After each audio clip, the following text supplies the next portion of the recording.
May I ask you, since you brought up the First World War and we're on the cusp of a war right now, potentially a global war, what is the view of war uh, by the banks? Like, what do the banks think of it? You've described the banks as the single greatest control mechanism of human behavior in a society, I think. Particularly the central banks, Central because banks. they have the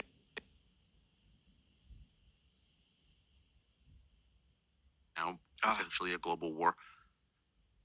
What is the view of war uh, by the banks? Like, what do the banks think of it? You've described the banks as the single greatest control mechanism of human behavior in a society, I think. particularly the central banks, because they have the bigger the bank, the more the power, but their power extends beyond just Yes. like their relationships with other banks. Their power like determines a lot of what happens in your country. Yeah. And they're not under the control of voters, right? So it's an extra democratic institution, which happens to be the most powerful, which is like crazy. I'd love to know how that happened, but how do they feel about war? Well, central banking and warfare are very closely linked. As I said, I mean, the modern major bank, the first modern major bank and central bank was the Bank of England, of course. And in the very act of Parliament, the law founding it, it says this institution and mechanism, because they didn't want resistance. They don't mention Bank of England. What we're doing here is establishing the Bank of England. They kept that secret.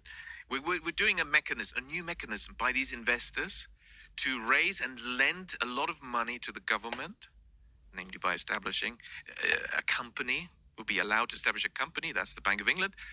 In order for what? In order to wage war. It was in order to make war. So they're closely linked. And of course, if you look In at its founding document, it says that.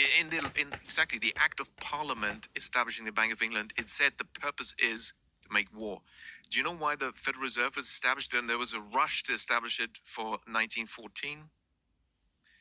The year the First World War started. Exactly. Destroyed Europe. Yeah. And again, it was done with subterfuge. I mean, they're gathering everyone. Yes. On the 23rd of December, 1913, when nobody was there. And then also introducing income tax. That's also at the Bank of England. It was established together in the same act, calling for establishing new taxes. Why? Because when you have these central banks, privately owned central banks established, it's basically this trick where these entrepreneurs persuade the government, oh, you don't want to make, you don't want to issue money. Issuing money, we'll issue money for you. What? That's what they're essentially saying without being so direct about it. But that's what they want to persuade governments to give up the power to create money themselves. We'll do it for you, and we'll lend you the money. And henceforth, well, how do we get our money back? Well, we love to lend to the government because you can raise taxes. And that's why taxes were introduced. The federal income tax didn't exist before the creation of the Fed. It was also created in 1914. So you couldn't have one without the other. Well, whenever a central bank is created, they introduce new taxes.